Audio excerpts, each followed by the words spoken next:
Call to order the meeting of the Health and Human Services Oversight Committee for October 28th. And the chair appoints the vice chair as clerk because he did such a good job last time. And so would you call the roll? I don't have the role. I'm sorry. Oh. I was not prepared to be clerk today. And did I tell you I'm not a very good clerk? No, Yeah, thank you. just write down who's here then.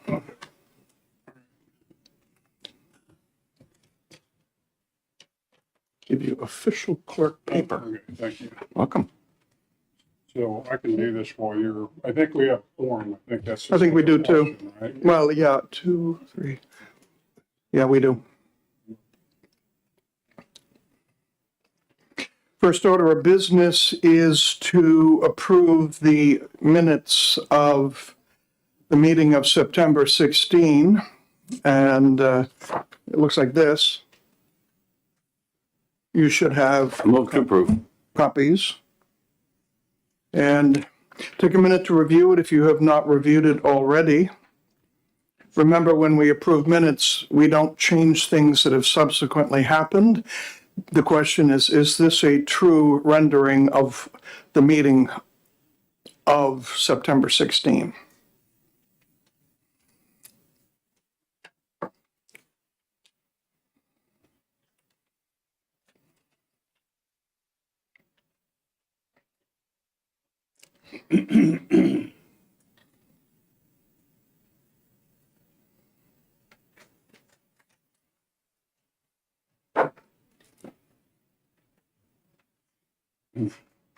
So who's typically the clerk? I want to make sure I mark that person absent. Representative Marsh has been the clerk, and he is absent today. So put a big A next to his name. Big one. Yep.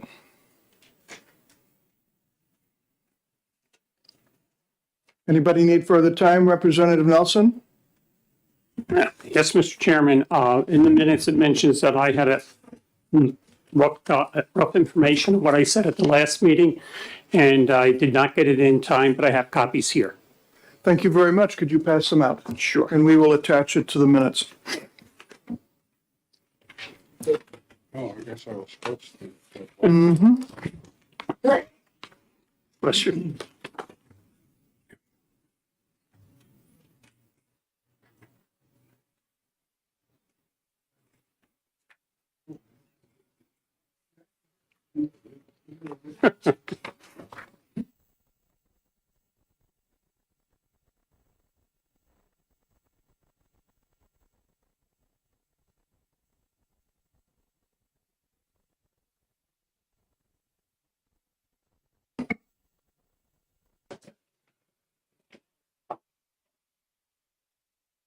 Anything else, anyone?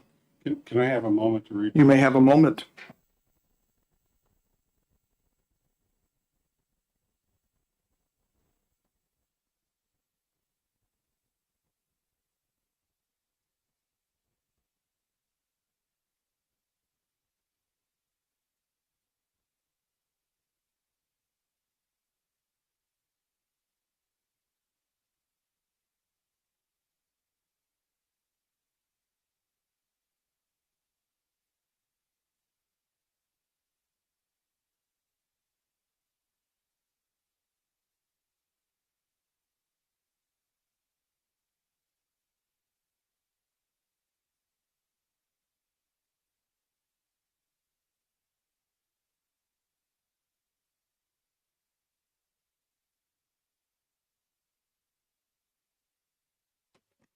I have a procedural question. Okay. When we do our minutes, we just added Representative, well, I think we're on the verge of adding Representative Nelson's supplement to the minutes. How does the public see the minutes, particularly in this case with Representative Nelson adding something during the meeting? Where do we publish these?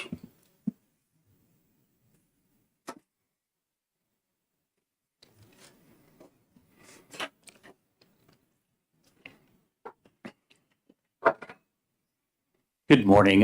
For the record, John Williams, Legislative Director for the Department of Health and Human Services, which is an executive branch agency, but here to at least provide some information on the retention of the records with this committee, which is a legislative branch, obviously, committee.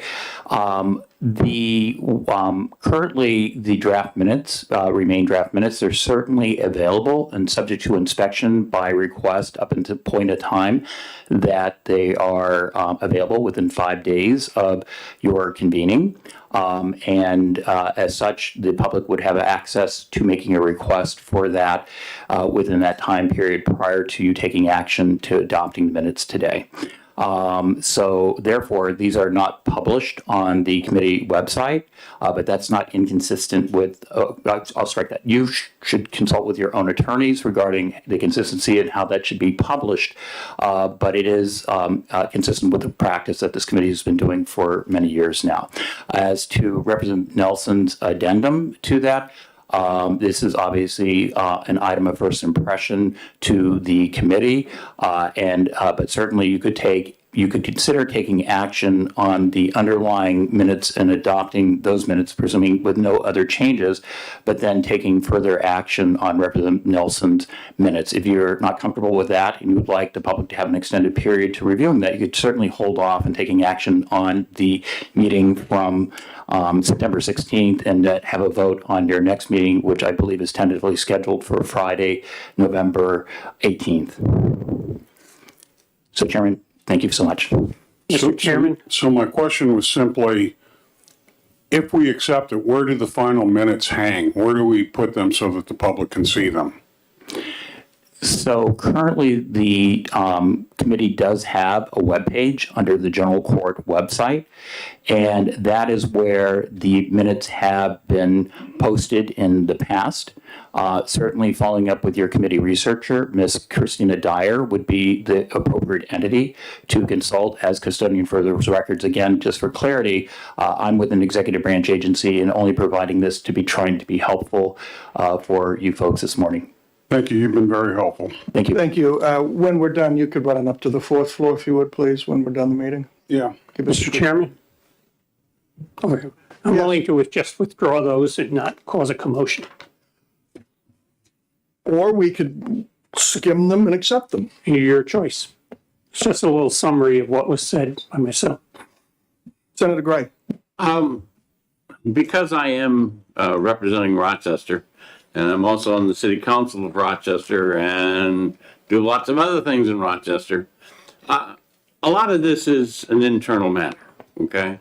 That certainly the change from a nonprofit hospital to a profit hospital makes a lot of changes happen at that hospital. Certainly, right now, the Attorney General is reviewing whether or not Rochester should do away with having birthing services at the hospital and refer their patients down to their facility in Portsmouth or to other places. Again, I don't think that this needs to be in our minutes. There are people that are out there looking at it. I certainly, my family has been affected by the changes there. My wife followed her nurse practitioner to a different practice because she was very comfortable with that person.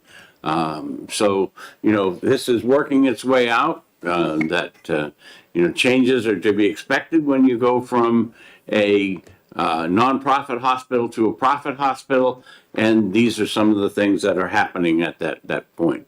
The new chief executive at Frisbee, I believe, is trying to work all of that out, and I think that he needs a little time to do that.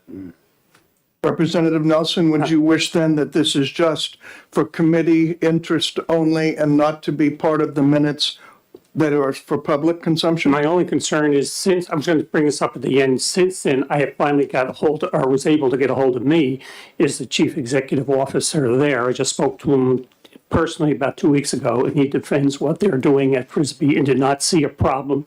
He recognized that there's a doctor shortage, and my question was, why so many at one time? And we certainly didn't agree on everything. It was very polite. We had a nice conversation. Is it your wish that this is just for our eyes only and not to be part of the minutes? Not part, not part of the minutes. Okay. Chair will accept that. Now the minutes as handed out without this amendment or addition. Anyone wish to move the acceptance of the minutes? I Motion believe to I already approve. did. You already did. Yeah, way back. I have short-term memory loss, but Okay. thank you. Second, Representative Soloway, all in favor? Aye. Opposed? Okay, the minutes are accepted. An announcement, lest I forget, the next meeting of this group will be November 18. It is usually the fourth Friday of the month, but that's Thanksgiving weekend, and we will all be recovering from, what is it, tryptophan? Yeah, we'll still be asleep. So we're going to do it on November 18th. That clashes with a finance oversight meeting. So when that happens, we usually meet at 1. So our next meeting will be November 18 at 1 p.m. Chair now recognizes the head lorry of many lorries. The Department of Health and Human Services is like a British truck park, and the proud owner of a Winnebago. Say a little bit about where you're going for the next year, please. Oh, well, thank you. Most of you know that I am stepping down as commissioner on December 16th and plan to travel and take a year off in 2023 and bought myself a Winnebago that I did a test trip last weekend with, and it went really well. So I will be in Florida for 6 weeks in January and then Nova Scotia for a couple of months to see my family in the summer. So it'll be the first time I've seen my family in 3 years since I became commissioner. So very much looking forward to some time off. Thank you for your report, but you may add to it anything you wish. Okay, perfect.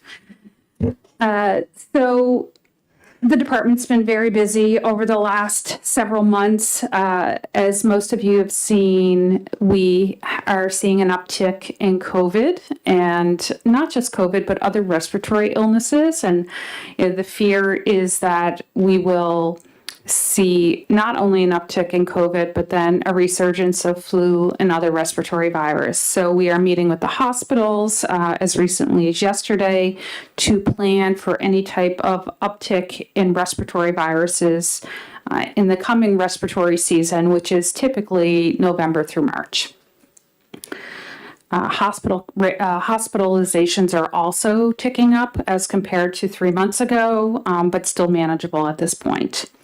We have a new telehealth contract that's going to Governor and Council next Wednesday, and that is a telehealth program that allows for direct access to providers to prescribe Paxlovid, which is the antiviral. We've heard throughout the last several months that both some providers are hesitant to prescribe it. Some patients are unable to get an appointment within the first 72 hours. What's its name again, please? Paxlovid, Could you spell that? Paxlovid. Thank you. So many patients were unable to get an appointment within the first 72 hours, which is the time frame in which you have to start the treatment. So it's very similar to some of the other New England states. We're setting up with a provider to have a dedicated telehealth line to get prescriptions for Paxlovid. So that contract will be going to Governor and Council on Wednesday, and we're very hopeful that that will help with reducing negative outcomes and severe illness in COVID. New mental health program we started in July called CTI, or also Critical Time Intervention. It is an evidence-based high-fidelity program that follows mental health patients after discharge from the hospital for 9 months. In other states, when this program was implemented, they saw about a 20% reduction in readmissions. So we started statewide July 1. We have 182 participants in it, which is extremely good. Already seeing some early data showing early success in the program. So very, very optimistic about that, really making a huge difference when it comes to ER boarding and mental health patients getting care in their community. Hampstead Hospital, watching our census rise now from about 44 up to in the 60s at this point. We're staffing up. Everything is going really, really well there. Obviously, anytime you transition from a family-owned business to a corporate structure or state government structure, there is growing pains and there is transition time, and we're getting through that. Could you just restate that second number? You said up from 44 and now it's what? In the 60s. In the 60s? Thank you. Yes. So making it through the transition time for staff, some of the staff came to state employment, some of the staff went to the WellPath contract.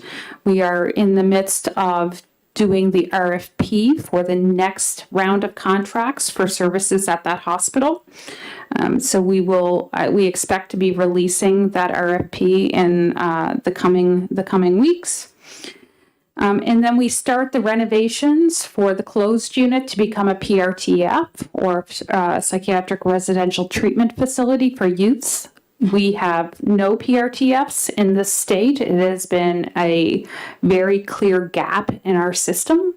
And we're very excited. We're expecting right around maybe a little more than 12 youth that need long-term psychiatric residential treatment to be in this facility once it opens, which we're hoping to be late first quarter, early second quarter of 2023.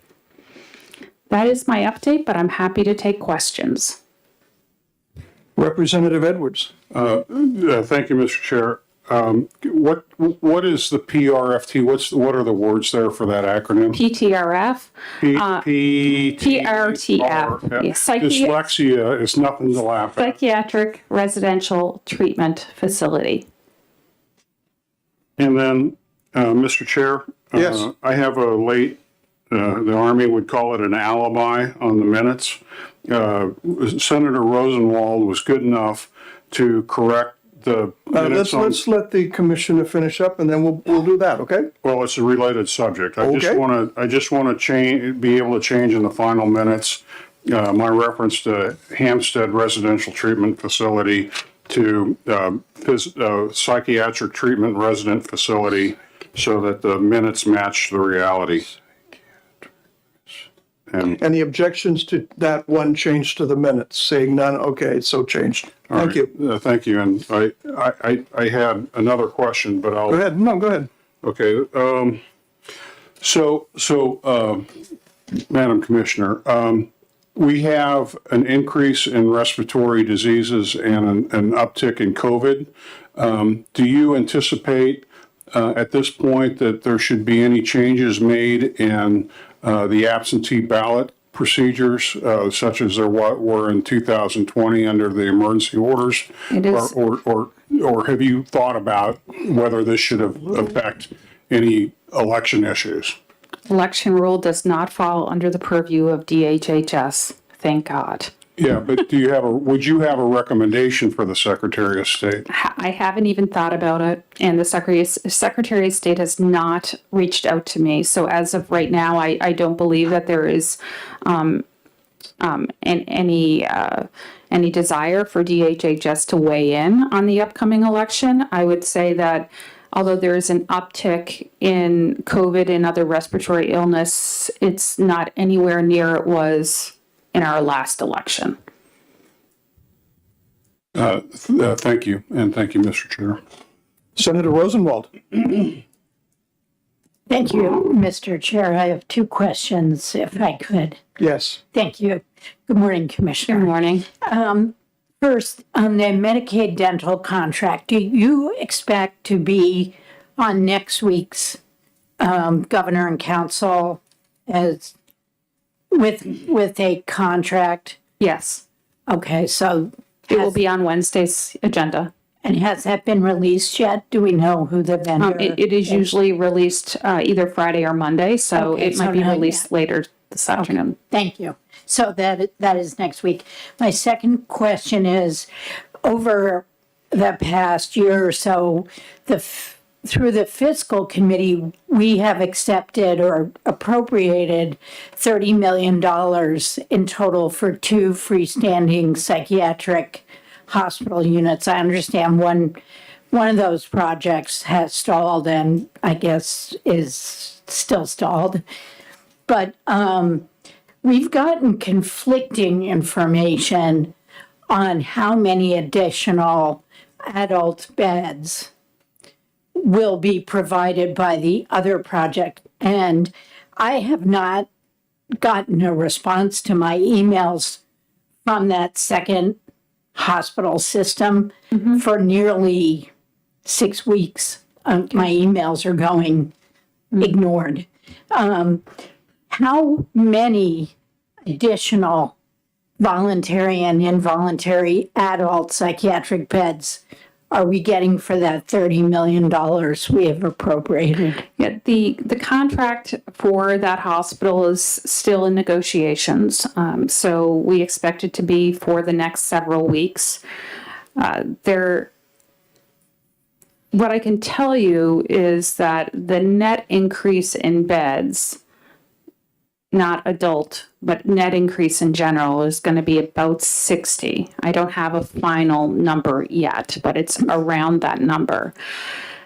One of the things that we wrote into that contract is that on agreement from both parties, the use of those beds can change. So if they stand up, let's say 12 kids beds or 20 geropsychiatric beds, and the market there's no need for it in the community, then upon mutual agreement, we can convert those to adult beds. Same as if we stand up dozens of additional adult beds, and because of our community programs that we've started, other DRF openings, if there is not the need in the community for adult beds, we can convert those to children's beds. So the numbers that we end up with when we move the contract forward, by the time the building is built, they could change. And we want them to be able to change because the vendor is signing a 10-year agreement, and the need today is going to be different than the need 2 years from now, and certainly different than the need 10 years from now. So when we bring the contract forward, we will have a number at that point on how many adult specific beds, both voluntary and involuntary, but that is flexible. And I don't have that number here with me right now. One follow-up, if I could. One follow-up, yes. Thank you. So thank you for that. When you refer to the vendor, are you talking about the hospital vendor, or are you talking about a private for-profit vendor? Our agreement is going to be with Solution Health. So the grant agreement itself is between the state of New Hampshire and Solution Health. There is components of the contract that allow them to assign out some of the responsibilities to a third party. And my understanding is that the plan is for them to partner with another entity to stand this hospital up. But our grant agreement is with Solution Health. Thank you. Anyone else with a question for the commissioner? Representative Soloway. Good morning, Commissioners. Good Nice morning. to see you. A comment for the committee and for the public. As you talk about our attempts to limit the spread of communicable disease, I'd like to point out that we have a quadruple whammy headed our way. COVID spike appears to be upon us, and rates of immunization with booster internationally is going very, very slowly. And we have a drug that you've already mentioned, Paxlovid. However, practitioners are reluctant to use it because there appear to be significant rebound effects. Secondly, we have an unusual event, and that is a spike in RSV, respiratory syncytial virus. Normally, this is considered to be a pediatric disease. However, in the last 2.5 years, because kids have been sequestered because of COVID, they haven't been exposed. And what we are finding is that RSV infection, which we always consider to be pediatric, are now going up in the age spectrum. And we are finding older kids and young adults who are coming down with RSV. Thirdly, we do have an influenza headed our way. We have immunization for it, but we don't know from year to year how effective that immunization is. In my long tenure as an epidemiologist, I have seen it at 90%. I have seen it at 4%. Finally, the last piece of good news is that we will have a normal rhinovirus season, cold season, so we can anticipate that the state could very well be hit with a 4-part epidemic of upper respiratory infection. And our only hope is that with adequate preventions, we can limit that. Do we have a program out there for distancing, hand washing, masking, and immunizations? We've got to alert our public. So we have worked very hard on trying to get the message out about getting a booster this fall season. This is the time. It's the same time we get our annual flu vaccination to protect us during those high months, November through March. So we have mobile vans out now doing vaccination clinics, and we also have the homebound program to vaccinate anybody that's in the home. Obviously, the flu vaccinations are in the same spots they've always been in. I think part of what is happening, we've had a really good 6 months when it comes to COVID infections. Rates have been down, hospitalizations have been down, and there's almost a sense of complacency.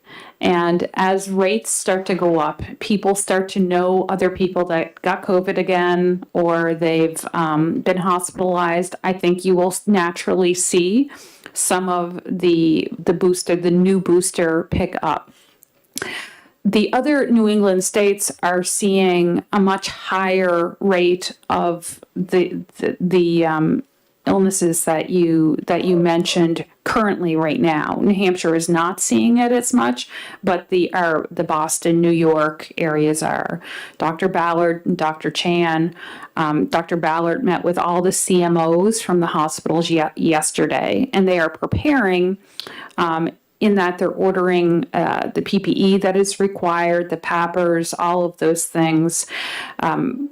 So everything is available, and I feel like the state is prepared. Our hospital systems are prepared, but it is up to the general public to start taking advantage of the programs that we have set up to do this. Commissioner, thank you so much. And thank you so much for seeing the state through a very, very difficult time in your tenure. Thank you. May I ask a question? You may ask a clerk question. Thank you, Mr. Chair.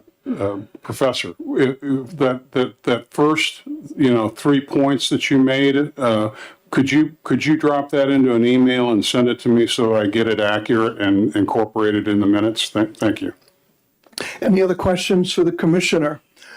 Other than if New England's going to get hit so badly, how many can your Winnebago accommodate if we all want to go south? I've retrofitted it to fit 6 dogs, so I'm not sure that I can fit any more people. That's a good answer. And thank you so much. It's been a joy to work with you over the last few years. We've had give and take, but it's always been with the state of New Hampshire in mind, and it's been done right. So thank you so much. Thank you. 18 November, she could still come back. She could, but she's not going to. Next on the agenda is a report on the transparency issues with the New Hampshire Board of Medicine. As you know, through various articles, we've come to wonder if the rate or the level of transparency in reporting by the Board of Medicine is worthy of some improvement. This committee a month ago approved a subcommittee, which I named. It's met twice. Different individuals in ones, twos, and threes have met, and Representative Soloway has put together a report. It was sent out by me to the Boston Globe, the union leader in Channel 9 yesterday, so they could be on top of it. It is a working document, and we sent it out to you last night. We have copies of it here for you, if you would go through it. Does everyone have a copy of Representative Soloway's report? I don't think I did, unless I'm just missing. Would you make sure we all have a copy, please? We have hard copies here at the end of the table, and email copies were sent in. Okay, if the clerk would pass out what's at the end of the table. Okay. It's entitled Report to the Oversight Committee on the Department of Health and Human Services. It looks like this. And our job as oversight is to look at this, make suggestions, and on Monday, the subcommittee will meet again to polish this up based on our input. If you get home and read it over again more thoroughly and have more input, please send that to Representative Soloway over the weekend. Monday afternoon, we will look at this once again.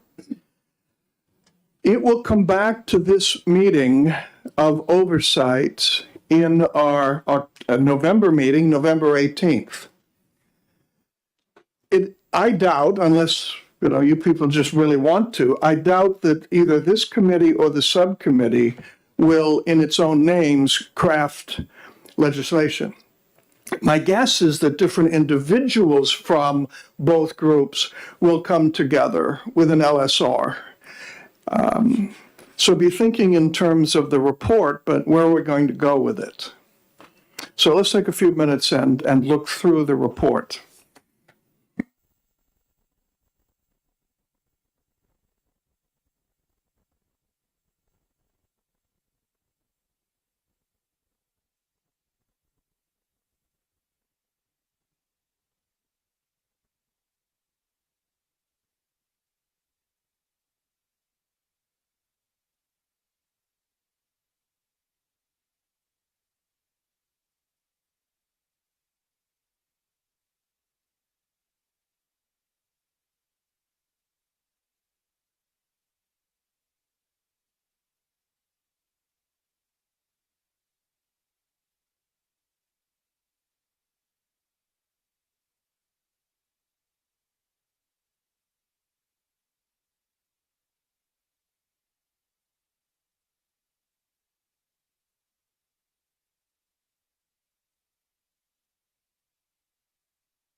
there should be a period at the end of page 3. There is no page 4. So if you wondered where it went, by means of appropriate media, its findings, it should be a period, and that would be the end of the document.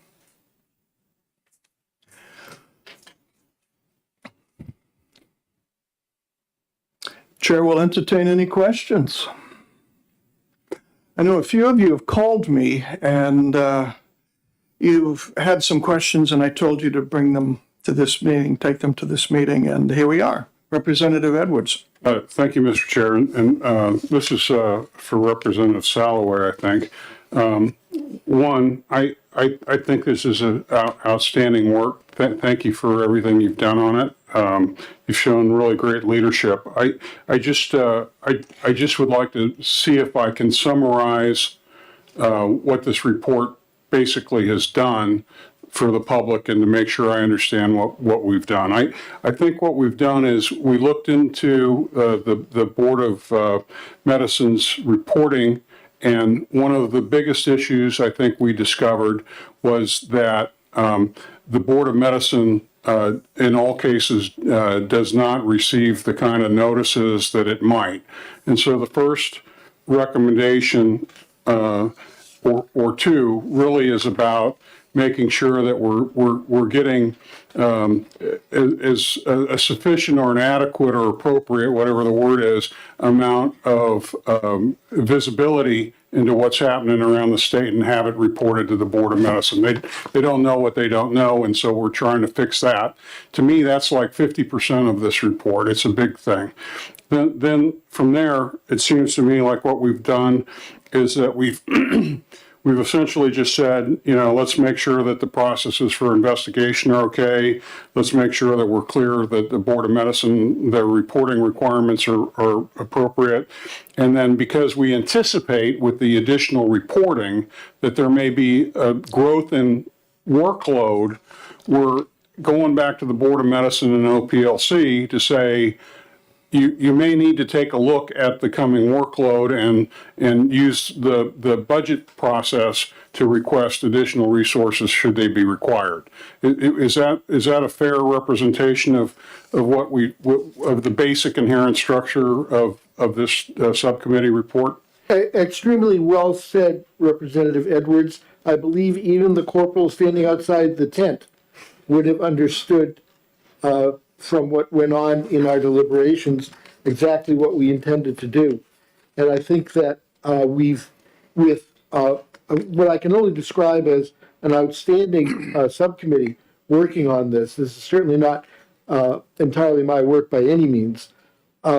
We've been able to identify some of the obstacles in the process of reporting, and we've indicated, as you have pointed out, the necessity to provide the Board of Medicine with adequate resources to deal with an increased and improved flow of information, to investigate appropriately, and therefore using their professional discretion to act accordingly in the public interest. And finally, sir, to make known to the public the results of their investigations and their actions. And that last part is absolutely critical to their responsibility. Thank you, sir.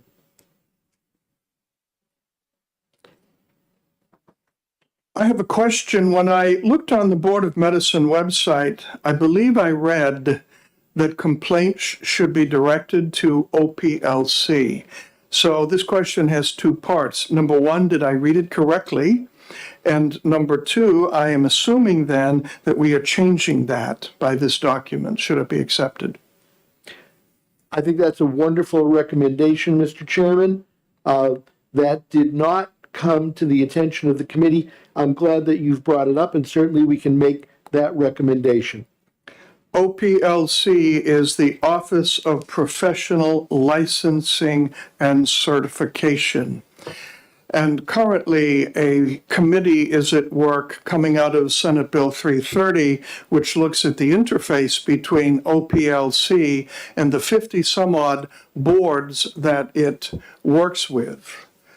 There has been some question as to what OPLC's actual role is. Is it secretarial service? Is there oversight? Do they take some of the work from some of the boards? That will be determined. But we will need to make sure as this document gets polished up.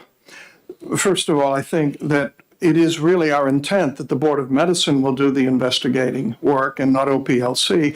And secondly, that perhaps we could state that as specifically as a change that is being made. Any other? Yes, Senator Rosenwald. Thank you, Mr. Chairman, and thank you, Representative Soloway, for your work on this. I've read this report 2 or 3 times, and I'm trying to look at it with knowing that the special regard is for the issue of transparency. That was the focus. And so given that the mission of the Board of Medicine is to really to protect public health and safety, and we're wondering how to increase transparency. The only thing I questioned in here is on page 3 in the investigation section. You said wherever possible and practical, the investigating committee shall include citizens, attorneys, and clergy. And I'm wondering why clergy and not medical ethicists, since part of the mission of the board is to make sure physicians are practicing safely and ethically, why the subcommittee made that determination not to go with it with an ethicist if there were investigations involving ethical practice. Thank you for the question, Senator. Thank you for your wisdom on that. The term clergy was used, I think, out of respect for a substantial number of clergy present in the state, as opposed to the number of medical ethicists that are available within the state, and the hope that our clergy would likewise be adept at ethics. However, I think that the term medical ethicist, it would be a boon, a very positive addition to the operation of the Board of Medicine, if we can find them. Let me respond to that in that this past Monday, we constituted I don't have the title correct, even though I'm the chairman of it, a committee of ethicists to advise DHHS. This came out of Bill 1045, House Bill 1045, and we brought together a variety of ethicists from numbers of disciplines, including a professor of ethics, the ethicist go-to person from the Psychological Association. We have a go-to person when lawyers want to talk about ethics, they go to this person. We skim the cream. So I can find some ethicists if I'm asked to. The second reason I didn't put the word clergy in here, I was quite surprised when I saw this and I wondered why. Most clergy, at least parish clergy, are in the hospital a lot, visiting sick parishioners. So clergy probably see a lot of medical care, good, bad, and indifferent. And I remember my stint as a hospital chaplain full-time when I actually went to the executive director of the particular hospital and said, look, I'm not filing a formal complaint. I am strongly suggesting you look at a particular thing that I've now observed with one person on 3 occasions.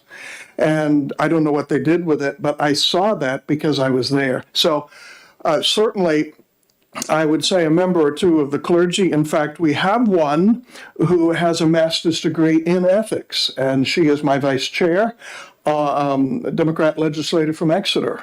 So I would want to keep clergy in the sentence, as long as you don't pick me, but certainly add ethicists to the list. Absolutely. Reply, Mr. Chairman. Reply. Senator, picking up on the remarks earlier by Representative Edwards, what you see in that paragraph is our attempt to make the Board of Medicine more inclusive for the public interest. And by specifying non-physician members in investigation, that was our hope. And I think the addition of the medical emphasis makes very good sense, and I thank you for that. Representative Murphy. Thank you, Mr. Chairman.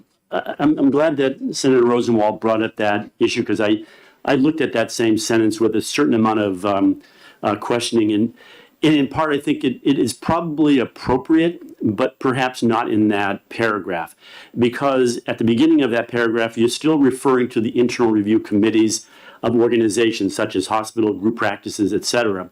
And as such, those internal reviews are oftentimes protected under quality assurance, such as M&M, quality assurance meetings and stuff like that. So it may not be the most appropriate place to have not non-clinical folks involved, but I believe that the Board of Medicine, in their review of any complaints or issues, do have non-clinical people from various professions sitting in their board reviews. So again, I think we have to iron that out, but my sense is that when you're referring to internal review committees, we're talking specifically about committees that are part of healthcare organizations, and much of that information is, in a sense, not discoverable. So I'm not sure its position there is necessarily where we want it, though it does come into play in the Board of Medicine inquiry. So it's probably one of those things we need to discuss when we meet again on Monday. Thank you, Representative. I put an arrow, moved it down, and we can discuss that on Monday. Thank you for your continuing input. The chair would appreciate it if you would find out exactly what non-medical people are on that board to see. Which board are you referring to now? The internal, well, we were referring to internal committees of organizations, which oftentimes are where much of this information is gathered. And to my mind, there are two major issues that we were charged with. One is to get that information from those organizations, whether it's a solo practice, a group practice, a hospital, a nursing home, wherever. How do we get that information to the Board of Medicine? Number two is the issue of transparency and what is released. But I will try to find out specifically. But in many of the organizations I've been part of, those internal reviews do not necessarily include a large swath of non-clinical folks for various reasons. And again, we can try to iron that out. Anything else for this report? Once again, you did a wonderful job, Representative. And to those in the audience who wish to weigh in over the weekend, talk to him. I'd like to make a motion when you're ready. When I'm ready. Okay. Also, we are inviting to the party on Monday afternoon those from the Hospital Association, the Board of Medicine, OPLC, Doctors Association, the various stakeholders. We would like you there. If you haven't received this report, would like to get it to you, let me know. We'll make sure you get it, because Monday will probably be the last real big work on this.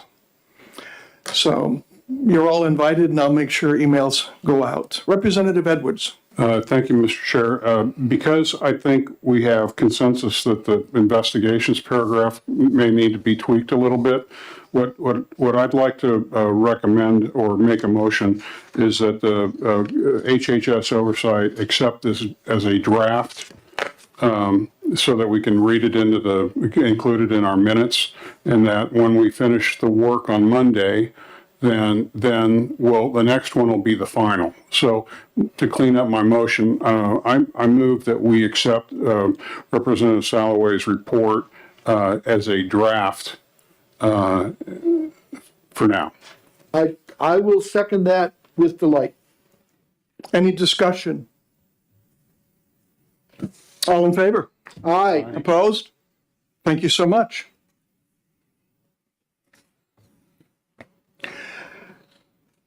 Next item on the agenda is the other subcommittee that was appointed, the Task Force on Precision Medicine and Biomarker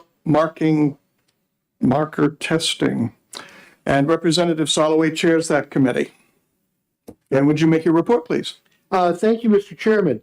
The Task Force on Precision Medicine was impaneled to deal with an initiative brought to the House, the Committee on Health and Human Services, by Representative Catherine Rogers of blessed memory, no longer among us. It was her hope that in her own struggles at the end of her life, to make available on a larger scale to citizens of New Hampshire the benefits of what is known as precision medicine. This was an extremely well-intended and generous effort on her part, and as a result, this was remanded to the Oversight Committee, where Chairman Pearson constituted this task force on precision medicine and biomarker testing. To his credit, he appointed several people to this subcommittee, this task force, including Representatives Woods, Representatives Merchant, Representative Cannon, Representative Gay, and myself. And we have worked hard on that, but I must say that as an interim report, the focus of that effort on precision medicine has changed markedly as a result of the insights of Representative Woods in particular and Representative Merchant. I'll try to be more specific.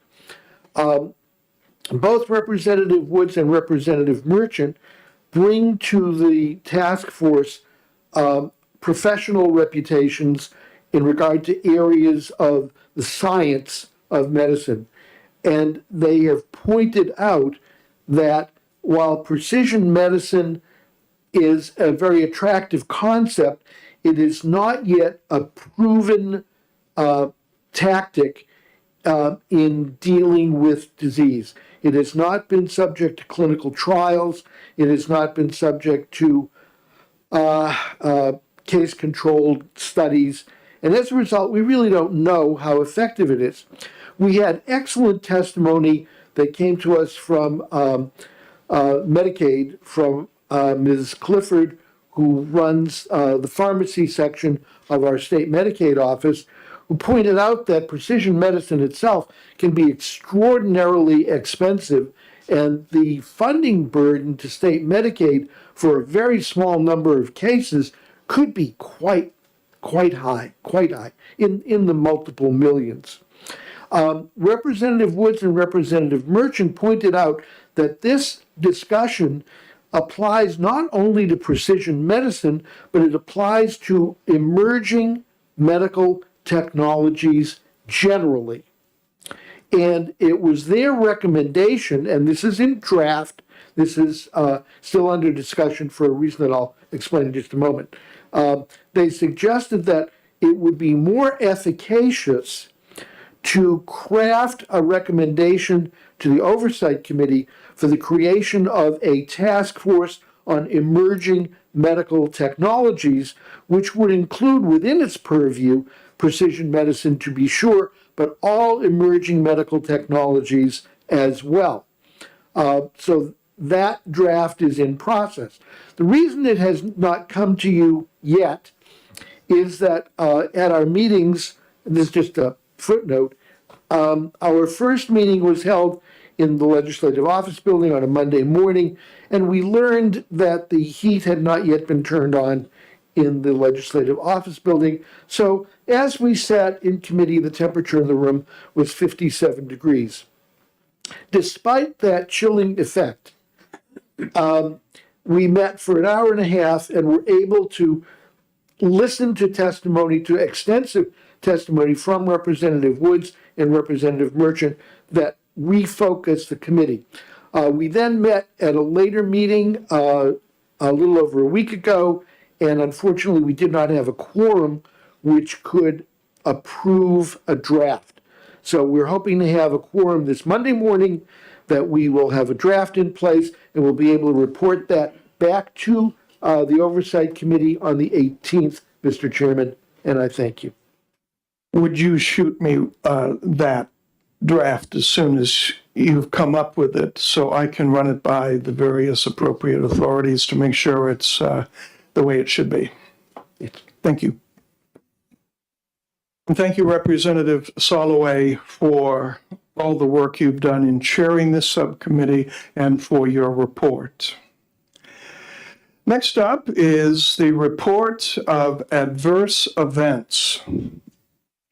The annual report, there must be a lot of adverse events in the course of a year, and you're going to give us a sampling of them. And so would you introduce yourselves and your titles, please? You passed the first test in this committee, is turning the mic on. Thank you. You're welcome. Thank you, Mr. Chairman, committee members. For the record, my name is Doreen Shockley.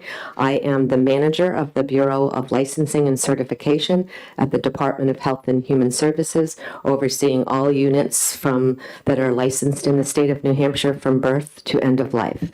With me today is Lizette, who will be providing the annual report on adverse events after she introduces herself. Thank you. Good morning. My name is Lizette Wiesit. I'm from Health Facilities. I'm one of the supervisors under Doreen. So I have provided a report. You should copies. 2021 report. There we go. Thank you. Let me ask before we get going. I heard licensing and certification for DHHS. How does this connect with OPLC?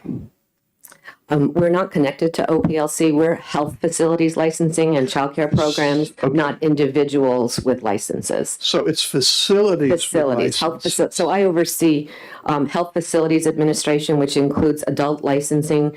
I are also our federal CMS team for all certified hospitals, nursing homes, ambulatory surgery centers, and then I also oversee childcare licensing and community residents. So this is part of a larger bureau. Child care facilities or workers, or both? That's not workers. None of the units I oversee are responsible for individual professional licensures. Thank you. You're welcome. Thank you. Okay. I'm here to present the 2021 adverse event reports. First and foremost, it is important to remember that consumers should not compare the quality of care and safety of the facilities by the number or types of events reported. Consumers needs to look at all factors such as the size of the facility, the scope and complexity of procedures, as well as the number of procedures and services performed at the facilities. The population is forever changing with higher acuity in care and complexities in care. Some patients are requiring more time in the hospitals. The COVID pandemic also presented new challenges for these facilities. On page 3, there is a graph on the New Hampshire Series of reportable events from 2010 to 2021. Just kind of shows you our trends. For 2021, we have a total of 90 adverse events reported, and which is a decrease from 2020, which is shown in that graph. The areas that continues to be frequently reported adverse events are in page 5, which are surgical events, stage 3, stage 4, and then stageable pressure injuries and falls. So there are about 34 adverse events related to pressure injuries, which is actually in page 6. 27 related to falls, which is on page 7. And then a total of 17 adverse event reports related to surgical events, which is on page 8. Considering that these event types represents about 87% of the total adverse event reported, it is important that we continue to focus our efforts on these and address what the facilities are doing in these areas to improve. We did list down some strategies for pressures, falls, and surgical events just utilized by these facilities, such as for pressure injuries, would be developing proactive approach in skin management from admission, ongoing assessment and monitoring of high-risk skin breakdown areas, offloading treatments and devices, involvement of interdisciplinary teams, such as the nursing team, providers, wound care team, dietitians, and standardized communication between interdisciplinary teams. For fall, such as early identification of high fall risk patients and ongoing monitoring assessments to ensure appropriate fall prevention interventions are placed, educating staff and patients of fall prevention measures or intervention and its importance, and standardized documentation and communication between interdisciplinary teams. For the surgical events, such as like team building strategies to promote just culture and expectation of speaking up and problem identification by all surgical team members, reinforcing implementation of no interruption zones for a critical phase such as timeout process. So those are some of the strategies that the facilities are using. The Bureau samples over 10% of this adverse events. The Bureau asked for and received specific performance data as a follow-up to their corrective action plans, and all facilities sampled provided performance information. It was concluded that the hospitals followed through with their corrective action plans. That's pretty much. If you have any questions. I have a question. Upon investigation of something that a facility reported as an adverse event, I could see three possible responses. Number one, you make recommendations. Hey, it would be a good idea if you did this. Secondly, you give orders, i.e., here's a mandated action plan. But also three, if you've had a mandated action plan and it didn't get put into practice, at what level are you punitive? Do you refer to law enforcement or the Attorney General's office? Or if they just plain don't do what you've now told them to do, what do you do next? Yeah. So, thank you for the question, Mr. Chairman. The answer is a little bit more complicated because this is our federal team, our CMS team. So we have state law and then we have federal regulations. Under state law, we are able to, if, and all of the CMS certified facilities are deemed licensed, which means they have to comply with the law and the rule. So we can take administrative action if we do give a directed plan of correction to a facility and they're not following through. We have, we would work with our regional office from the federal team to notify them of their noncompliance, and in sometimes they will assess fines depending on the severity of the noncompliance and the implications to the health and safety of the residents and or patients. This would be done by the regional office and not by you yourself? No, it would actually, in many cases, come from both the state and from the federal CMS team. Okay. But we work together with them. We can't take, so the difference between these facilities and other facilities that are not CMS is those types of administrative actions come directly from me. In the case of the CMS team, we have to work with our regional office out of Boston, and more often than not, they're the ones that are going to assess the fines and send the letters from the federal government copying us. Has it risen to the level where they still are obdurate and their license is now lifted? I'm unaware of any situation in these types of facilities where that's happened. And I'm also, we haven't had to do that in any CMS certified facility that I'm aware of. But I can certainly go back and see if I've been with the department for 5 years and we haven't had to do that. But I can take a look back if you want to know historical, if we've ever had to do that. I infer that it could be done, however. Oh, yes. Thank you. You're welcome. Any other questions? Representative Soloway. Mr. Chairman, if you'll permit, I actually have 3 questions that I would like to ask, and they are soft lobs to our presenters. The chair recognizes my friend Dr. Soloway for soft lobs. Looking at the reportable events by hospital, would you like, I'll give you the three questions you can prepare. Would you like to identify the role of case mix in the number of reportable events that occur? Okay, case mix varies. Okay. Secondly, given the spikes that we've had over the last 3 years, would you just give us a word about the impact of the overtaxed capacity on hospitals of COVID? And thirdly, and this question comes from my wife, who's an RN, would you like to comment on what effect a shortage of RNs in the state would have on reportable events?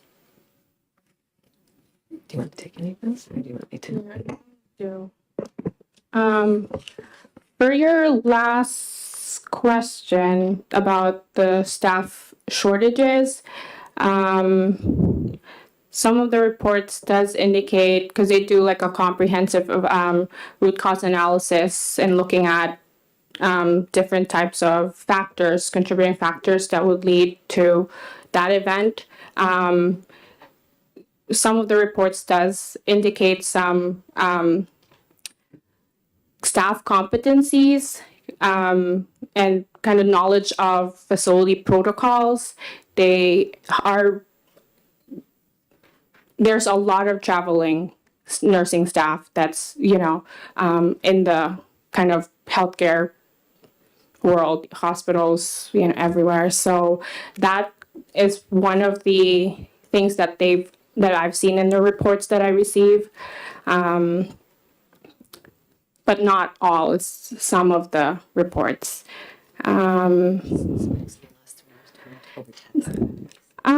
There's really no, I was looking at the reports and the amount of reports that they've sent us, there's really no change. They've been really consistent on reporting adverse events to our department.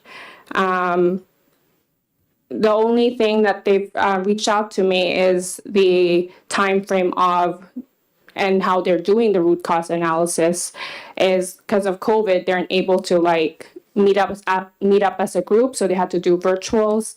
They had to kind of work things out virtually, which made it a little bit difficult for them to really kind of do a more comprehensive, in a timely manner. But they're able to, at least do some corrective action plans immediately, and then kind of the overall oversight is kind of still ongoing. Case mix, I'm not really too. Could you elaborate on the case mix, please? With pleasure. I thought you'd never ask. As we look over the individual hospital data, we see variability in reportable events. In part, this may be affected by the mix of cases that get referred to hospitals. So in fact, if you wanted to understand how efficiently hospitals were dealing with potential reportable events, you would want to take a look at the diagnoses and complexities affecting patients that get referred to them.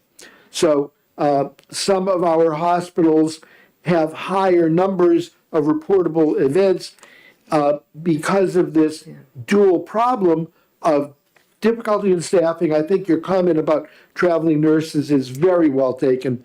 And you place that in the mix with complex referrals, and you have a difficult situation facing a hospital, and that gets reflected in the number of reportable events. So I'm trying to take some of the onus off of the hospitals that have higher numbers.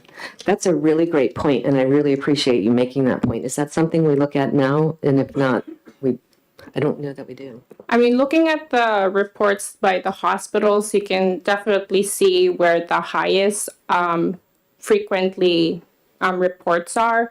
And if you look into the hospitals, it's really center, New Hampshire, which some of them are Manchester, Concord, because some of the hospitals are far away and they get referred to more of a bigger hospitals. Then you see, and they take more complex patients which are more sicker, and so you kind of see more higher numbers there because they do have And you have to consider beds as well, the services that they provide. So you'll definitely see higher numbers on like hospitals that provide more services and kind of higher complex services. As a follow-up, is there something you would like us to add to the report going forward in regards to that topic, or is it something you just want us to be considering as we're looking at it? Do you want us to? I'd just like you to be considering it, but I also wanted the committee to understand the meaning of some of the data, and I wanted to thank you for significant efforts in sorting this out. Thank you very much. You know, these are the times when I just wish we had somebody from the Hospital Association here today. Why, I recognize Paula Minahan from the Hospital Association. You can't make this stuff up. Do you want us to move, or? Don't go far. Sure? Well, they're not going far. Thank you, Chairman Pearson. For the record, Paula Minahan, Hospital Association. But with me today is Rory Dawes Diamond, DAWES apostrophe DYMENT. She is a nurse and the director of the Center for Quality and Safety at Southern New Hampshire Health. And she is a member of the Quality Commission. And I think Rory could add to some of the presentation and comments from the department. If you have a business card, could you give it to me? I would love to. My assistant ordered one after last month when I presented to you, so right. they are unfortunately. We will accept your name written on the back of a $20 bill. So certainly I appreciate the opportunity to fill in a little bit more of the work that we have been doing. As Lizette alluded to, a lot of challenges this year and the past couple of years related to COVID.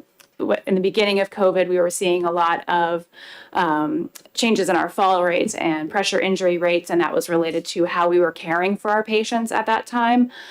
Since that time, we've seen the effects of the staffing significantly, as we mentioned, with the travelers, not just in nursing, but we're having a lot of locums in terms of providers. So, and anesthetists, nurse anesthetists, anesthesiologists. We've had a lot of turnover with our providers as well.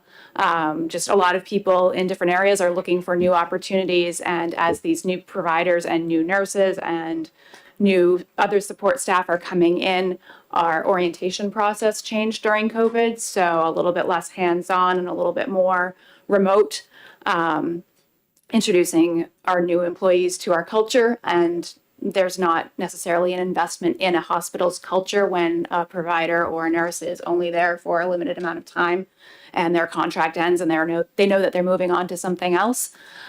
So we've been working very hard in the commission, the Quality Commission, on how we can improve those communications among our team members, introduce those new team members into our cultures and how we do things.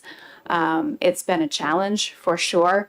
Unfortunately, Chris Herring is not able to be here because she had a meeting with our chief nursing officers in the state. But we are looking at some resources by the AHRQ on implementing team steps, which is a process of communication in healthcare settings. How can we enhance that in our current settings where we don't necessarily have the situation we had 4 or 5 years ago where we had a solid group of people that stayed around. So lots of work on that. Representative Edwards. Thank you. I appreciate all of that. My questions were actually for the first panel. Okay. I have a question for anybody. On page 3, the chart. Serious reportable events 2017, 58. The next year is 112. That's pre-COVID. So there was a huge jump. And we're seeing the numbers going down. So notwithstanding the fact that floating staff members may not quite be on board with what you're doing to the degree your regulars are, I would have expected the big jump in the last few years, but I'm seeing it go down. And from your perspective, and I'll ask the previous two presenters, why the big jump from 2017 to 18? I believe that I will look to my DHHS colleagues, but I think there was a change in a couple of the metrics.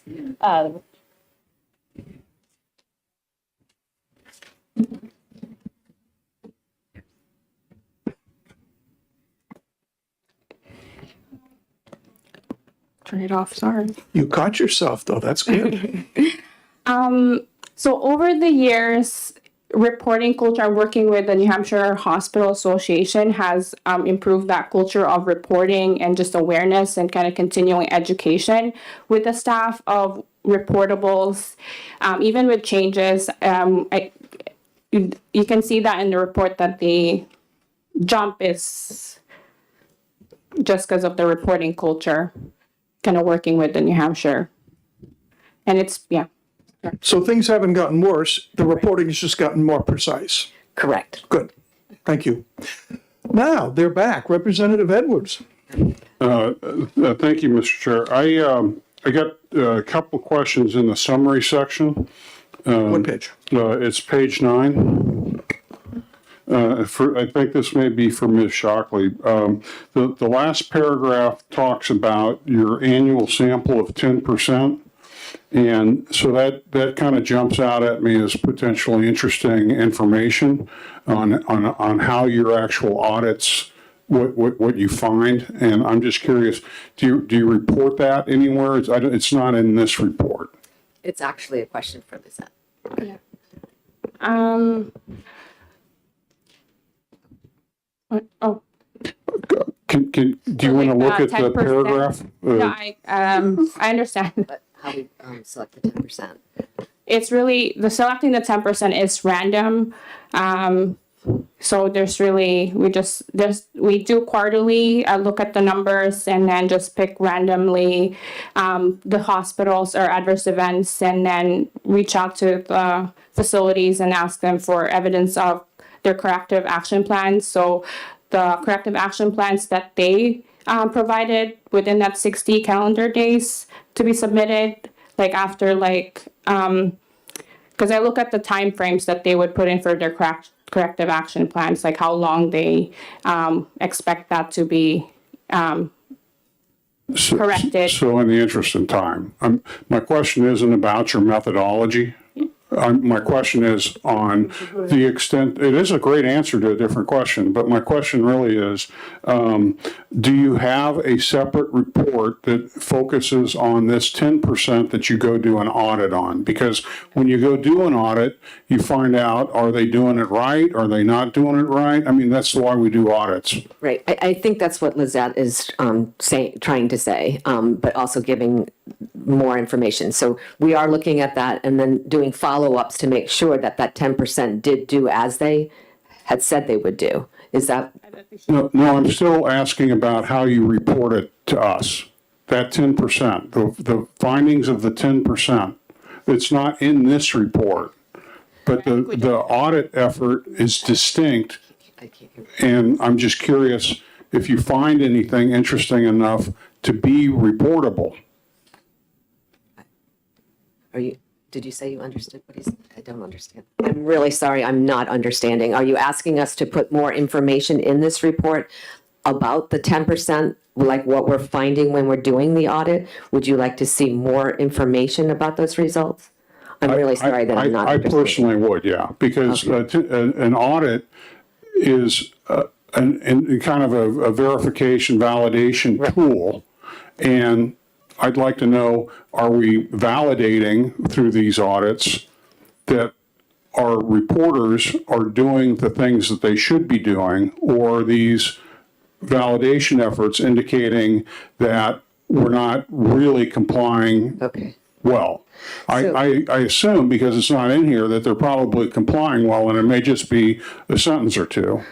Correct. And I think that kind of goes hand in hand with what Mr. Chairman asked earlier in terms of what action do we take if they don't follow the corrective action plan. We would do a directed plan of correction, and if that isn't followed, then we would take administrative action with our regional office. But we haven't had to do that because people are being compliant. So I think that's what you're asking. So, but we will certainly going forward, if in fact there is noncompliance after providing a corrective action plan or a directed plan of correction, then we would certainly include that to let you know going forward. In the time that I've been here, we haven't had to do that, and I don't know prior to the 5 years of my being here. Follow up? Yeah, I appreciate that. And my assumption was that you were finding things to be fine during the audits, but I didn't want to make an assumption when we have a report here. So thank you for sharing that. And then the next item I'd like to ask you about is the second paragraph of the summary, where it says on page 9, facilities are increasing their ability to identify events.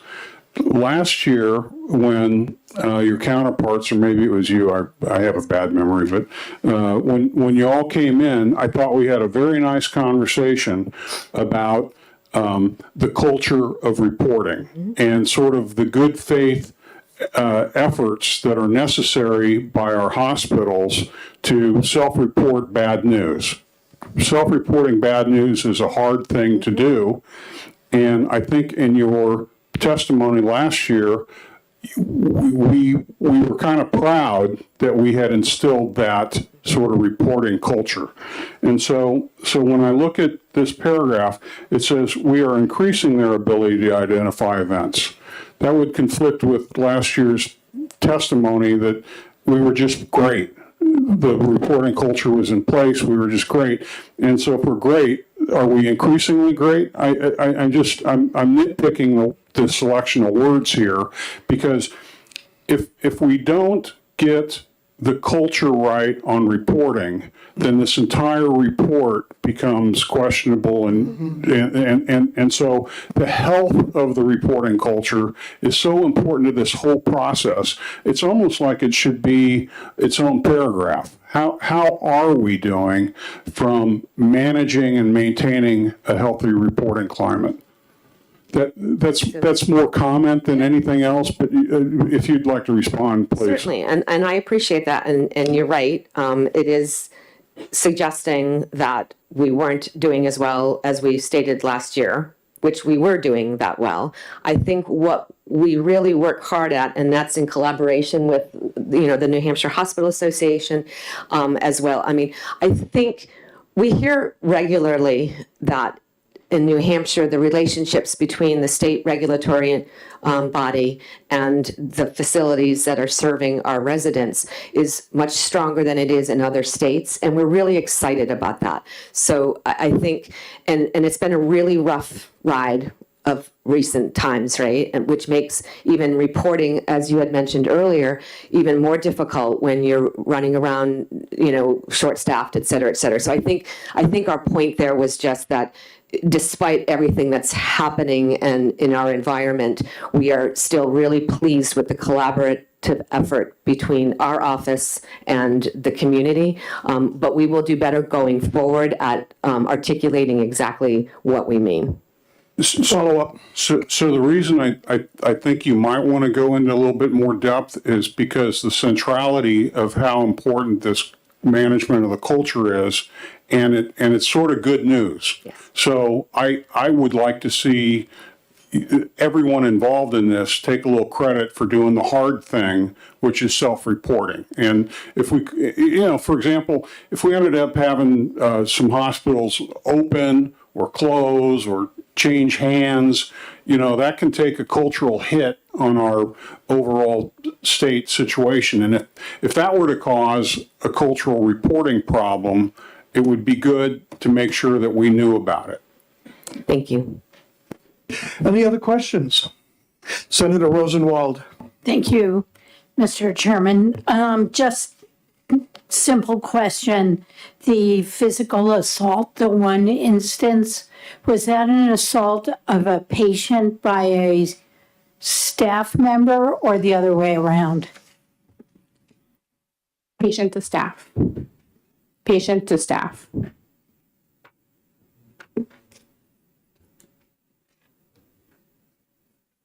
Seeing no Could I further just questions. follow up on that? Except for the follow-up. Thank you.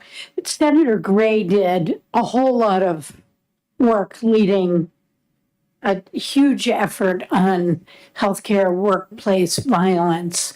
And what we kept hearing was that assaults of staff by patients keep going up. So I'm sort of surprised to see only one instance. And I wonder if you could elaborate on why that is, because if it's only one, it seems like something really good happened in that environment over the past year.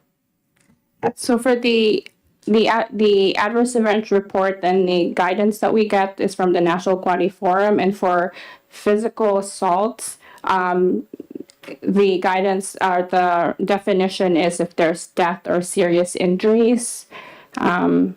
So that kind of. I think I'm really processing this because I understand, and I've been part of the many groups across working on that legislation. We have to also remember that these are specific facility types. But my thought would be, I mean, first of all, we're going to need to go back and look at some of the information. But if the definition is such that in other cases where where a staff member is injured, it may not have resulted in a serious injury or death. And in this case, it did, or the interpretation of the facility is that it did. So it might be that we need to take a look at that. And I don't know if Paula has anything. I mean, oh, hi. Chris is here. Would you mind helping with this? Right there. Sure, come on up here. Thank you very much. If he sits in there and hits the button, I think that all three of them can. Proving I am not an engineer. Thank you. Thank you very much. My name is Chris. And speak into it. All right. Thank you. My name is Chris Herring. I'm Vice President of Quality Improvement at the Foundation for Healthy Communities. I'm Administrator for the New Hampshire Healthcare Quality and Safety Commission, and I was also part of a work group with Senator Sherman and Senator Gray when we were working on the workplace violence legislation. So to Lizette's point, when you ask Senator Rosenwald, why was there only one event here? This was a serious reportable event in that it rose to the definition of death or serious injury. There are many more events outside of that definition that occur in our organizations. And that's why there's only one mentioned in this report, and it's because of the specificity of the definition. I'm wondering if we keep that definition as one line, and then we have a much broader definition as a second line, because I want to know that. I want to know about assaults, whether the person assaulted loses work or life. It's still, to my mind, a reportable thing. Thank you. And I know in the Workplace Violence Commission legislation that there is a definition of workplace violence and of injury. So that is going to be clearly defined so that we will be able to report out. And part of that commission will be collecting statistics from each of our hospitals that are aligned with that definition. So we will be able to give you that information. Has that bill been signed into law, or is it on the way? Correct. Which? It's been signed into law. It's been signed into law, so it's in the process of being implemented. Correct. So we're going to be beginning the rulemaking process. Thank you. Representative Edwards. Do you have a business card so I can get you into the minutes properly? And then I touched that bill on the workplace violence, and I don't recall if the statistics end up in your report or if they should. They do not, and I appreciate the follow through on that because I wanted to mention that because of this definition is what is required federally to create this report, which is partly why the new bill was signed into law, was to capture the population of individuals that don't fall into this very specific definition, and that would be a different committee or a different group that would be reporting those numbers. So we will not see those other numbers in your report next year? Correct. Unless you footnoted something from another group. So we have it in one place. Okay, we can do that. Appreciate that. Yeah. Mr. Chair? Yes, sir. We did receive another report over the last year that did talk about workplace violence injuries, or at least occurrences, I should say. So we may want Health and Human Services to look at how they're reporting so that we can make a decision, if we need to or they need to consolidate them in one place and not have them in 2 or 3 places, so. And I can speak to that, Senator Gray. I know the New Hampshire Hospital Association has been asking hospitals to voluntarily report for some years, and I believe that is what you're referencing. Once we have the commission and the mandatory reporting delineated and that requirement in place, we'll no longer have the NHHA requirement.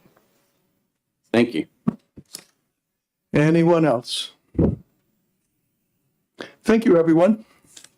Thank you. Thank you. Status update on Skeg Health contract to provide primary care health facilities and mental health services in school-based settings and parental consent. I'm waiting for the movie on this. It's a catchy title. Good morning. Good morning, Chair. Good morning, Committee. Yes, this is a quick update for you on the Skeg School Health Program. To cut to the chase, the ball has started rolling, and they have met with the Manchester School Board in particular. It's important to reiterate that families opt into the service. I just want to say that early on. That's a question we have often gotten from this committee and others. Families opt in.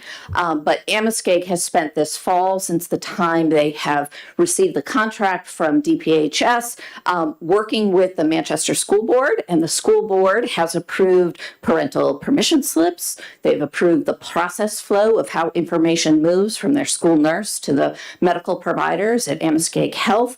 They have approved the communication plans between the school and the families and Skeg Health. DPHS have approved these plans, but also have been very impressed by the way in which Skeg has worked directly with the school board and the school itself. We feel like that's where the decision-making really should be. The community that is operating this needed to be comfortable with the process, and so they have indicated they are. So far, Skeg to date has hired a physician for the school-based health services and are still looking to hire a medical assistant. If you know anyone, please let me know. The physician will speak. All right. The physician will be seeing students from the Beach and Goslar schools and will be starting in early November. So we haven't yet started doing hands-on clinical care. We have spent these past 2 months getting all the paperwork in process, making sure that we have school board approval of everything and that everything is completely transparent. They have hired a behavioral health counselor to provide behavioral health services at McDonough Elementary. They are working to hire additional behavioral health counselors for Weston Elementary and Northwest Elementary schools as proposed. Again, an opt-in process. No parent or child will receive services until a parent opts in, completes the appropriate consent forms. They are also looking to hire additional community health workers for all of the schools that they're working to expand behavioral health services for, to really assist with referrals to services and referrals to other non-clinical services in the community. So that's where we are. The paperwork has been approved at the school board level. We're starting the communications with families. The physician will be able to start in November. The behavioral health services are getting up and running as well. So I will stop there because I know we have some interesting stuff after me on the agenda. I'm happy to answer any questions. Representative Edwards. Thank you, Mr. Chair. And Ms. Tilley, I appreciate that you've been so transparent on this, to include you and me talking about this in your office like 4 months ago or whenever. So it's great seeing the progress that's being made. And what my hang up is still, and it sounds to me like you've addressed it or it's been addressed, is the parental consent issue. You know, I want to know more about that. For example, if the family wants to opt in for, say, some physical medical intervention, should there be trauma or something on site. You know, I could see filling out a blanket form for that at the beginning of a school year, but then something such as a behavioral health counseling, I'm curious if that gets covered under that opt-in, and I'm curious if the opt-in is per incident or per school year or per lifetime career the student has with that school. So there's still details that you may not have with you today? Yeah, I could share a couple of those. So I'm looking right now at an authorization for designation of parental consent. That's one of the forms that they have there. And they have check boxes. So physical examinations, female examinations, immunizations, sick care, counseling services, health education. So the parent can check off what it is that they are opting into. And is it a blanket for the school year, or is it a per incident? I can, without me just scanning these papers right now, I can get back to you on that.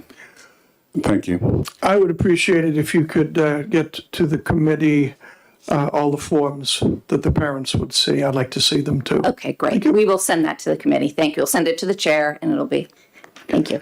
I do have a question that's a tad off topic. Do Hampshire College people root for Williams or Amherst? Hampshire College is not necessarily known for their involvement in athletics unless it is Frisbee golf. Well done. Thank you, sir. I root for Williams. Great. Maternal mortality report. Rhonda Siegel, Carolyn Naim-Segi, and Daisy Goodman. And we have a third place. Our engineer discovered that you could actually sit up here and access the microphones. We have all these microphones just waiting for people. And Carolyn, I spent a wonderful month in Nairobi about 15 years ago. You're Kenyan? Yes. Now, the first test for people sitting at the table is what? Turn on the microphone and bring it close to your mouth. Thank you. Good almost afternoon. I am Rhonda Siegel. I am the section chief for the maternal and child health section that reports to Director Tilley. There are many programs underneath me, including the one Director Tilley just described. But I'm here to talk about the Maternal Mortality Review Committee. This is our annual report. About a decade ago, a little over a decade ago, legislation was approved that enabled DHHS, specifically public health, to begin a maternal mortality review committee in conjunction with our partners, the Northern New England Perinatal Quality Improvement Network. And so that really got going in 2012. And in 2019, New Hampshire DHHS received a grant from the Centers for Disease Control, which the purpose of the grant is to help support state maternal mortality review committees. So it was competitive, we applied, we got it. This enabled us to contractually or to contract with the Northern New England Perinatal Quality Improvement Network. So I brought 3 of my colleagues here. I am a member of the MMRC. I'm going to introduce my colleague, Victoria Flanagan, who is an obstetrical nurse and the perinatal outreach educator for the Northern New England Perinatal Quality Improvement Network. She is also the abstractor, as noted in the report. So we have 2 abstractors.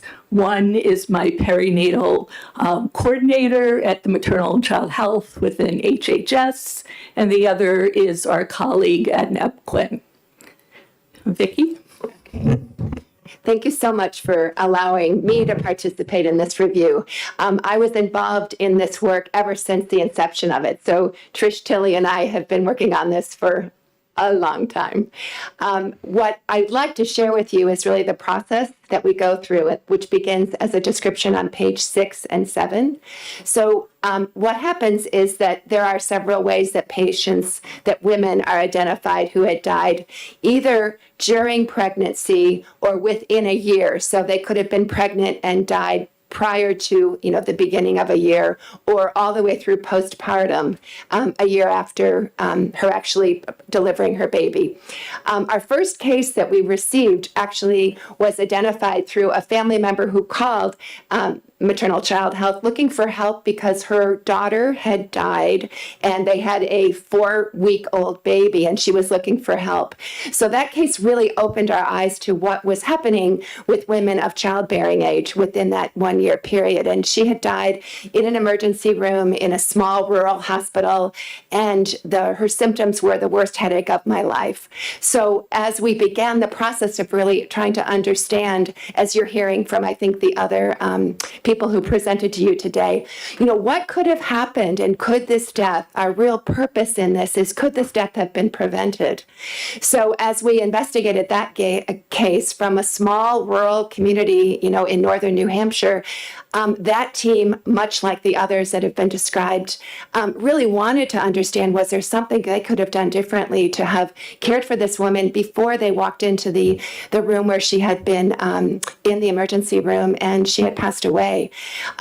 Our committee, as you'll see on page 11, is comprised of about 28 to 29 people, which is about 50% clinical people to help us uncover some of the challenges of these cases before us, but also 50% from both our public sector, women who are of childbearing age, but also all of our other support services that really comprise the care that a woman gets in our community. So I'm happy to describe more information, but it's such a robust effort to really mostly identify, was it preventable, and what kinds of things, both from an inpatient setting, but also from the community services, could have been more robust that might have prevented this situation going forward. I'm going to now introduce two of my colleagues. First, the maternal and child health epidemiologist, Dr. Caroline Nyamasegi, and Dr. Daisy Goodman, also from NAPQUIN. Daisy is also the director of, Daisy, I'm sorry. Integrated Women's Health Services at Dartmouth Health.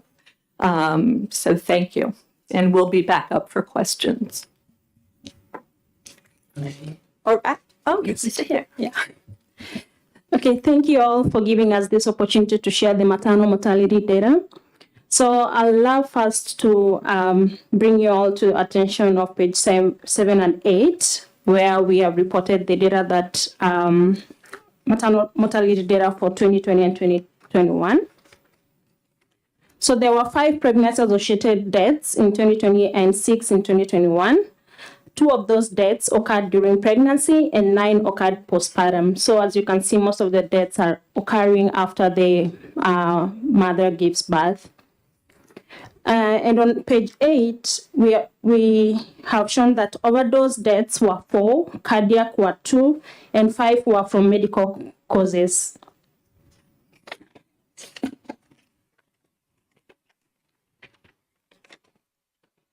So we also used New Hampshire aggregated data from maternal mortality review application, that is the MARIA application, which we use for data abstraction, to report other characteristics associated with deaths which occurred in New Hampshire from 2017 to 2021. So that's shown on page 28 to page 30. But I'd love to just highlight page 28. So I wish to bring to your attention that more than half of all the pregnancy-associated deaths which occurred in New Hampshire between 2017 to 2021 were caused by overdose. And MMRC determined that substance use disorder and mental health were the main contributing factors. So this has been the story over and over. We are seeing more overdose deaths among the pregnancy-associated deaths. And as my colleague Daisy will be giving you some of the recommendations which the MMRC comes up with so that we can prevent these deaths. Thank you all. Thank you for the opportunity to discuss our Maternal Mortality Committee recommendations as are outlined in this report, pages 8 through 10, and to give you an update on our progress in implementing some of those recommendations. That implementation is done as a collaboration between DHHS and NEPQUIN.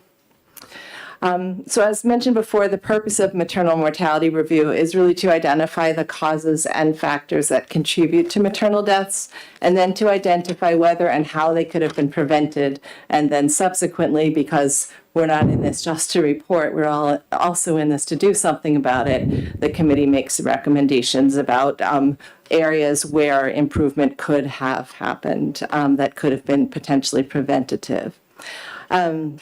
So in this report, the MMRC recommendations are described, and I'll give you just a sample of those, and the implementation of them by the New Hampshire DHHS and NEPQUIN. For first, the MMRC has recommended that New Hampshire participate in the National Alliance for Innovation on Maternal Health, which is a national program of the American College of Obstetricians and Gynecologists, which aims to reduce maternal mortality. This is implemented state by state, and I think 49 out of 50 states, or maybe by now it's 50 states, are members. And we're excited that in 2020, New Hampshire was approved for participation in this alliance. Secondly, the MMRC recommended that NEPQUIN develop and implement a harm reduction education program for all birthing facilities, which will educate both providers and families about the risk for postpartum relapse and the potential for overdose, based on our New Hampshire data, which shows that overdose is indeed the leading cause of loss of life for this group of mothers. So NEPQUIN provided information on how to obtain naloxone, which is a life-saving medication which can be administered by a family member or member of the general public to reverse an opiate overdose and save a life. This is free through the New Hampshire Doorway program, so we were able to collaborate with that program to ensure that all of our hospitals knew that this was accessible to families, and some of the hospitals have been able to actually get a supply of naloxone and dispense it to the families of patients who have substance use conditions to make sure that they have the ability to reverse an overdose at home. And also to develop a naloxone education program for nursing staff. NEPQUIN also holds monthly webinars to support New Hampshire birth providers, as was also recommended by the committee.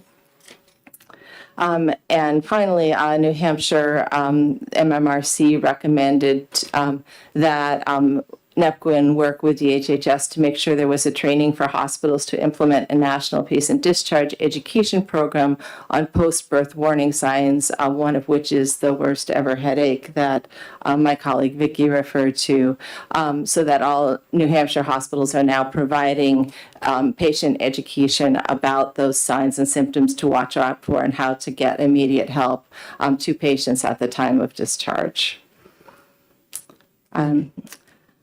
I think that I might stop there, although there are some recommendations that are ongoing and will take longer to implement. I'll just mention a few of those. MMRC also recommends that New Hampshire DHHS and NEPQUIN continue to develop and deliver public education on the importance of prenatal care, especially for people with substance use disorders, and the importance of getting medical care during the postpartum year. And also to partner with our New Hampshire colleagues who are working on community suicide prevention training, as we do know that other mental health conditions and lack of mental health services are a significant contributor to the deaths that we see. So this has been a big collaborative effort, and if you look at the end of the report there in the appendices, there are some of the public education materials which have been developed there. And finally, MMRC also recommended that the legislature consider some increasing funding for direct services, including improving access to mental health services and maternal health services generally for the full first postpartum year. And I know that members of this committee have been strongly in support of the expansion of postpartum Medicaid, and we do very much appreciate that. It's very much in line with the findings of the committee. Thank you. Representative Nelson. Thank you very much for taking my question. If a woman is pregnant carrying the baby, say, 6 months, if they were given the mother the drug naloxone. Naloxone. Yep. If they were given that during the pregnancy, does it affect the baby at all? Yes, great question. And the American College of Obstetricians and Gynecologists has directly addressed that because, of course, it's a concern about any medication that we give to a pregnant person. Is it going to cause any harm? The answer is that this actually would save both the mother and the baby.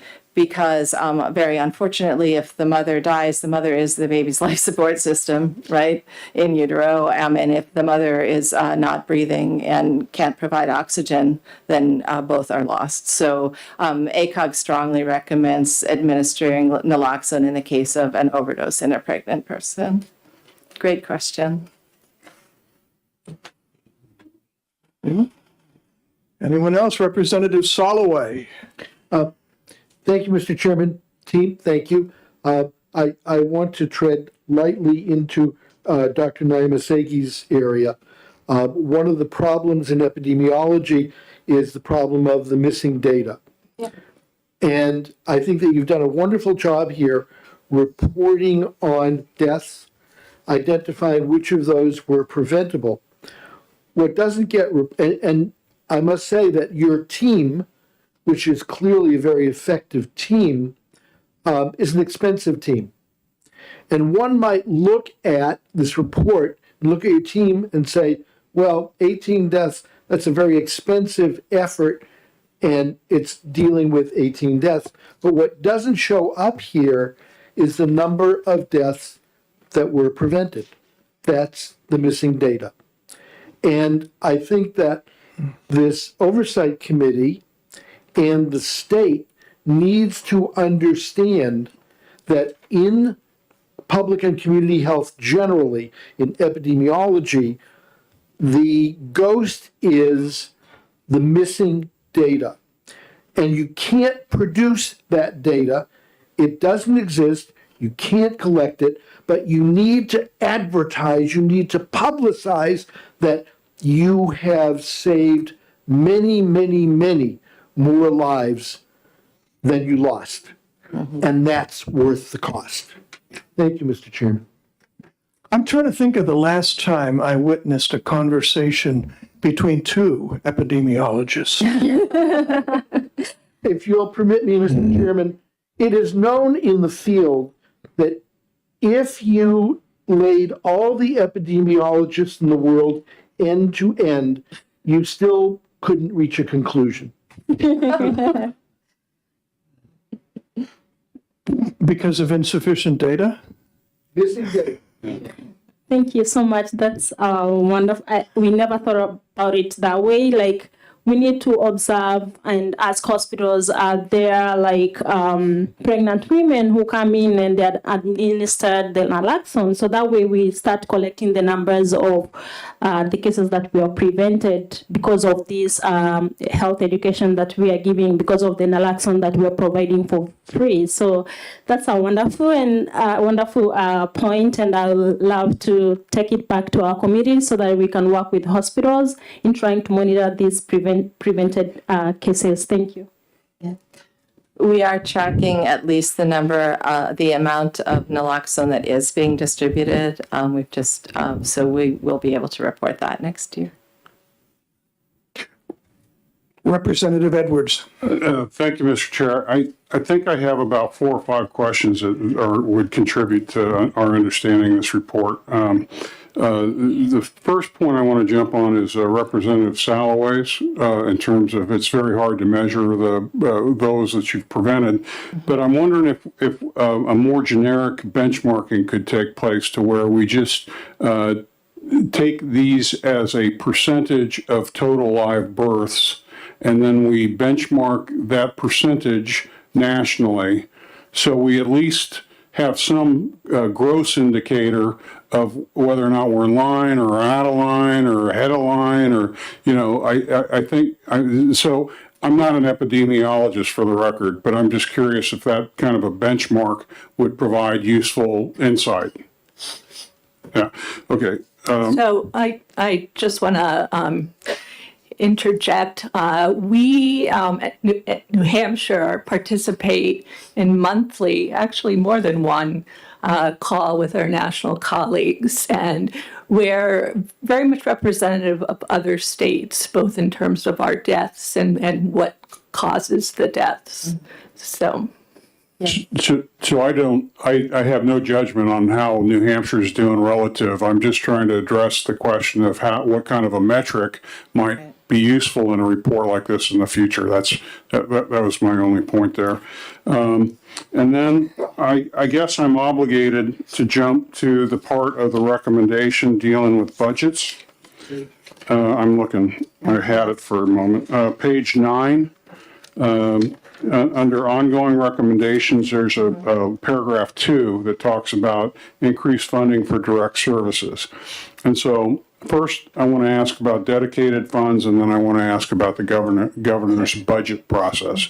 So on the dedicated funds, is there now a dedicated fund that would support your program efforts? Do you know if there's a dedicated fund? So maternal and child health receives federal funding. We just had a federal site visit yesterday. It also receives general funding, part of which goes into looking at maternal health care. When you say general, you mean state funding? Yes, I'm sorry. No, that's all right, because we're going to struggle with definitions a little bit.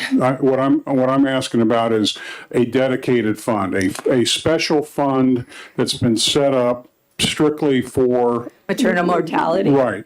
No, there is again, there are dedicated funds for maternal and child Right, health.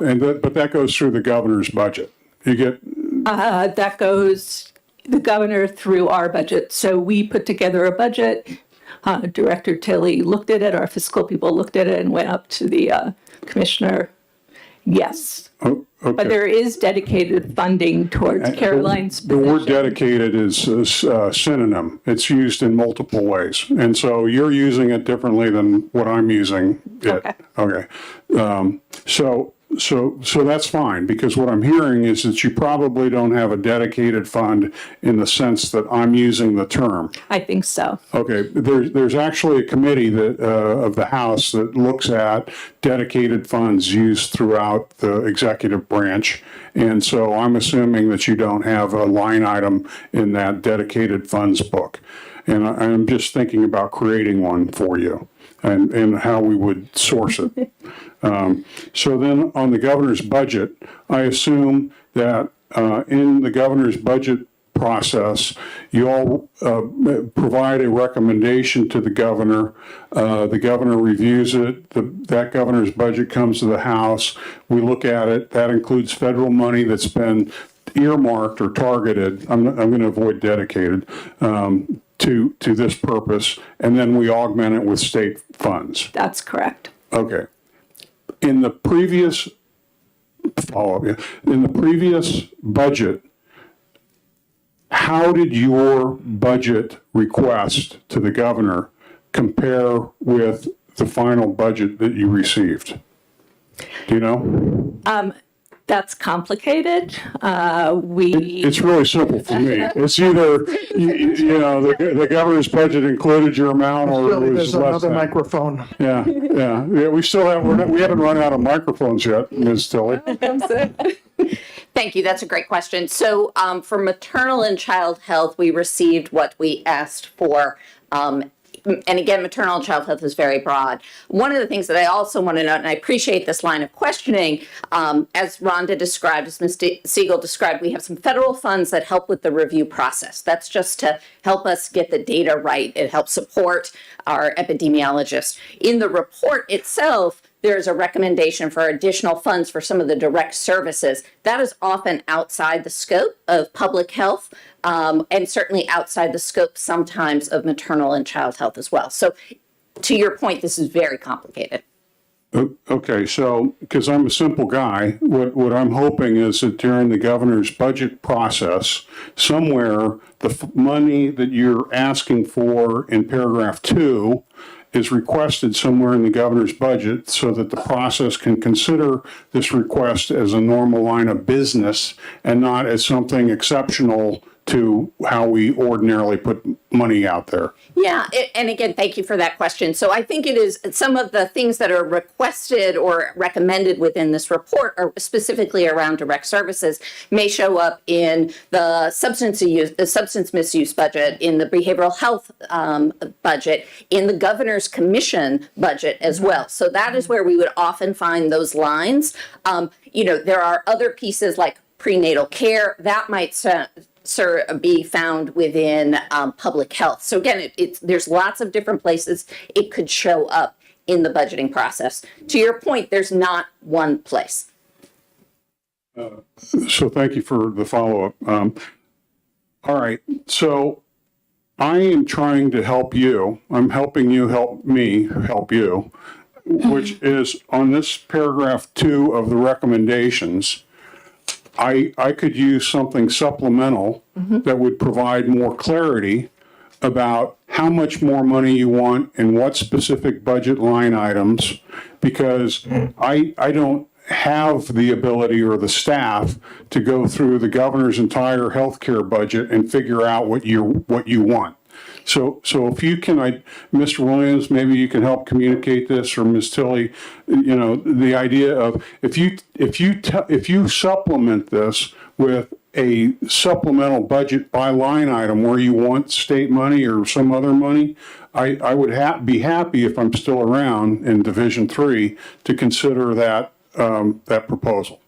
Thank you. Thank you. All right? He chairs Division 3 of Finance. Santa Claus is here. Or the Scrooge, depending on what happens. You're not the Scrooge. Anybody else? Any? Going several times gone. Thank you all for coming up here. Thank you. Thank you. We have one item, a request that was made by Representative Nelson. He would like to give an update to something he had said in September, and I think this would be quite helpful, and it'll also be very brief. So Representative Nelson. Thank you, Mr. Chairman. I'm going to read the first part quickly so that can eventually get put in the minutes. Several meetings ago, someone expressed concern that fewer and fewer of the elderly are seeking medical care. In my area of Southern Carroll County, we have a high elderly population. Many have been using the Frisbee walk-in service as their clinic in Wakefield. In the recent month or so, almost all the services provided at this clinic have ceased. This has resulted in many of those using the clinic to just stop seeing a doctor and taking advantage of the services that have been provided. The walk-in clinic, doctor services, testing lab, etc. Recently, the Foster's newspaper ran an article about the sudden loss of 16 plus doctors at Frisbee. This concerns me both as a resident of the 4 towns that I represent, but also those residing in Rochester and surrounding areas. I recognize there's a shortage of doctors and nurses, technicians, etc., but the sudden departure is my concern. Something has to be looked at. I have done some additional research. I ask anyone receiving services or connected with Frisbee for their thoughts. While many will not talk, I sense there is a great concern over what is happening. Employees are frustrated, medical-related folks are upset. Occasionally I run into a New Hampshire doctor in the area of the state, and they say they hear it is a mess.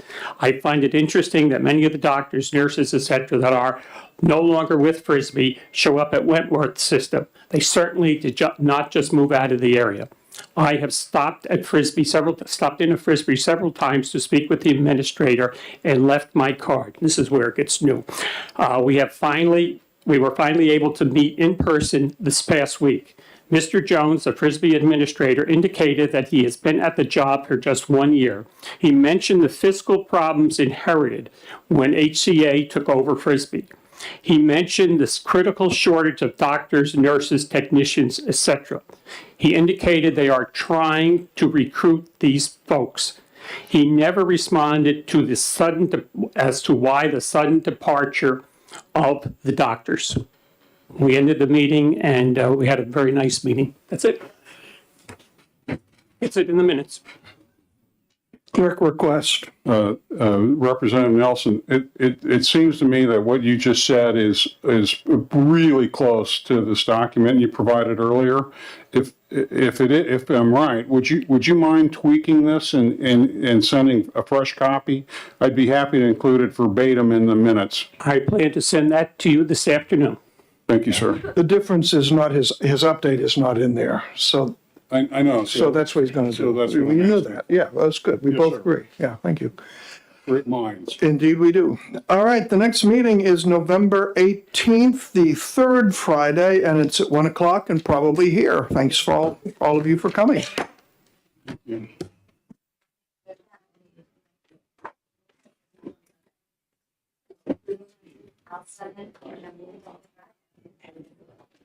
No.